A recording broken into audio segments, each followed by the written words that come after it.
पूर्व सीआईए अधिकारी का बड़ा खुलासा। अमेरिका से जान बचाकर भागा था ओसामा। सलवार सूट पहनकर भागा था ओसामा।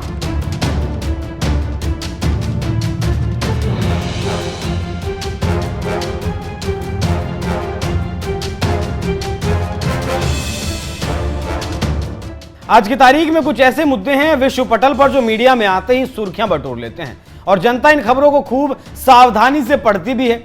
आज भी विश्व के लिए नेता या आतंकी जो भी कह लें रहस्य बने हुए हैं, जैसे हिटलर, मैसोलिनी, स्टालिन, मोनालिसा और ओसामा। विश्व परिदृश्य के पटल पर ये सारे पात्र हमेशा सुर्खियां बटोरते रहते हैं और इसका कारण है अपने कारनामों से विश्व को हिला देना।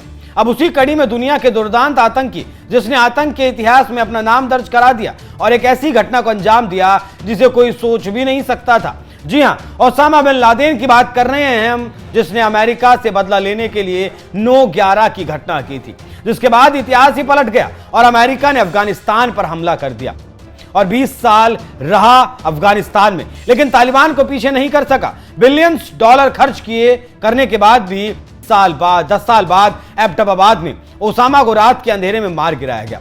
लेकिन आज भी ओसामा को लेकर कुछ ना कुछ खबरें आती रहती हैं। उसी कड़ी में सीआईए के पूर्व अधिकारी जॉर्ज किरियाकू ने एएनआई के साथ बातचीत करते हुए बड़ा खुलासा कर दिया है।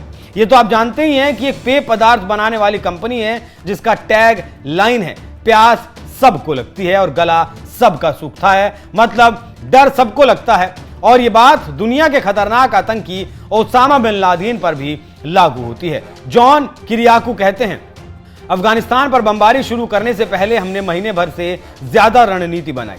हम सोच समझकर काम कर रहे थे ताकि भावनाओं को हावी ना होने दें। हमने तब तक इंतजार किया जब तक उस पूरे इलाके के हिसाब से हम तैयार नहीं हो गए। हमने आगे चलकर अलकायदा के ठिकानों पर बमबारी की। ज्यादातर एयर स्ट्राइक दक्षिणी और पूर्वी अफगानिस्तान के पश्तो इलाकों में हुई।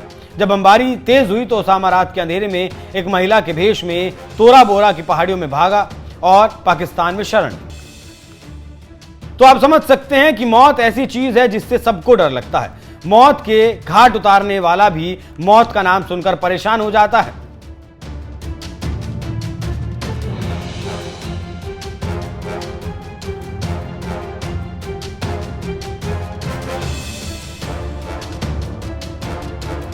एनआई के साथ बात करते हुए किरियाकू ने आगे कहा कि हमले के बाद जब हम अपने रिजल्ट को लेकर सुबह का इंतजार कर रहे थे और जब सुबह हुई तो चौंकाने वाली खबर का आभास हुआ।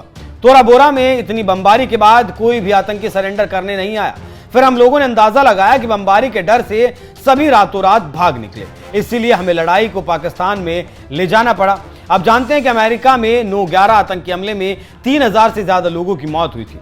इससे गुस्साए अमेरिका ने बाद में मई 2011 में ओसामा बिन लादेन को पाकिस्तान के शहर एबटाबाद में ढूंढ निकाला और 2 मई की रात को सील कमांडो ने हमला करके ओसामा को मार गिराया और फिर जाकर अमेरिका का बदला पूरा हुआ। लेकिन आज भी ओसामा को लेकर जब खबरें बाहर आती हैं तो हलचल पैदा हो जाती है और आज की खबर जो आई है वो काफी सुर्खियां बटोर रही है। हम यहाँ पर जॉर्ज किरियाकू की बात सुनवाते हैं आपको, सुनिए उन्होंने क्या कुछ कहा।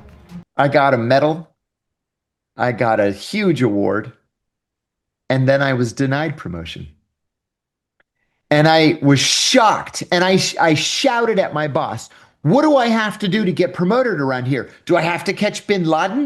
I just caught the number 3 in Al-Qaeda, and I'm denied promotion? Well, it turned out that the reason why I was denied promotion was that as soon as I got home from Pakistan, they asked me if I wanted to be trained in the torture techniques so I could be used to torture prisoners. And I said, no, I have a moral and ethical problem with it. I believe it's illegal. I want nothing to do with it. Of the 14 people that they asked, I was the only one who said no.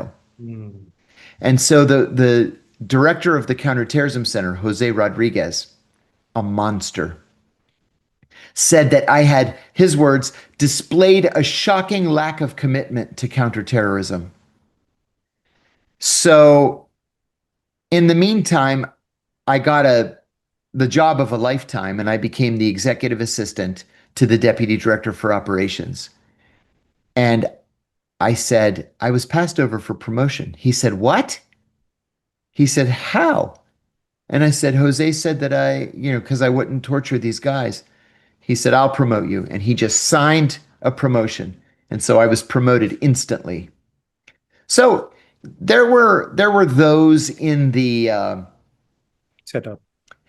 in the chain of command that were thinking correctly on this issue of torture. Right.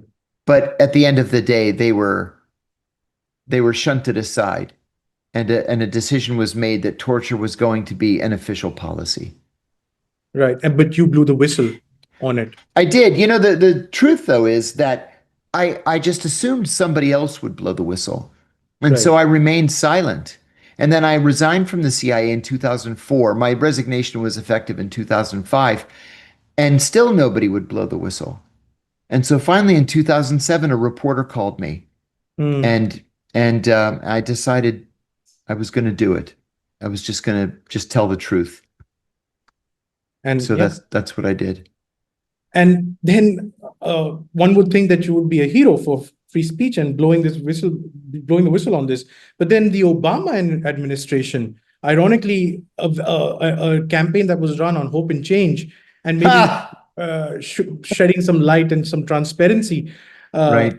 They are the ones who actually went ahead and prosecuted you. Yes, indeed.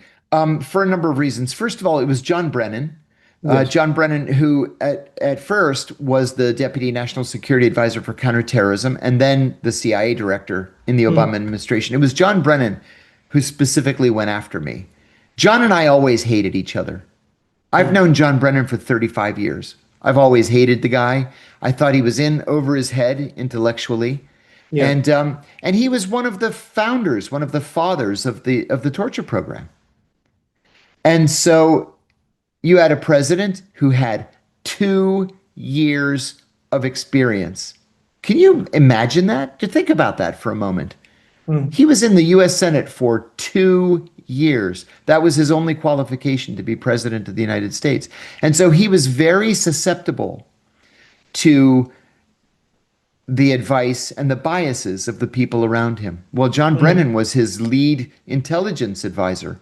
And John Brennan said, we need to stop these leaks because we're going to start doing things like using drones to kill people. We need to put this guy Kyriakou in prison. And so that's exactly what they did. He didn't have any experience. He was in Saudi Arabia as well when he was in the CIA, right? Oh, Brennan had lots of experience.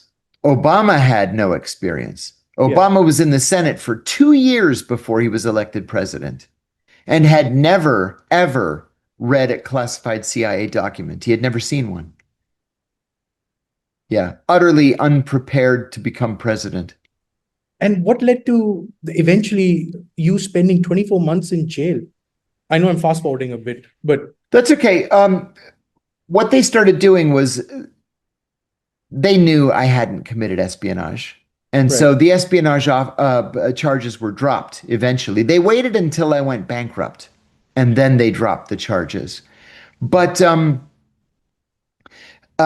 what they did is they tapped my phones, and they went through my emails, 3 years worth of emails, and they were able to find one single email where I confirmed the surname of a former colleague. And they said, aha, that's a crime.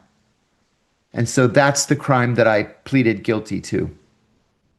So they offered me 30 months in prison. I would serve 23. And I said to my attorneys, I'm going to turn it down. I want to go to trial. I haven't done anything wrong.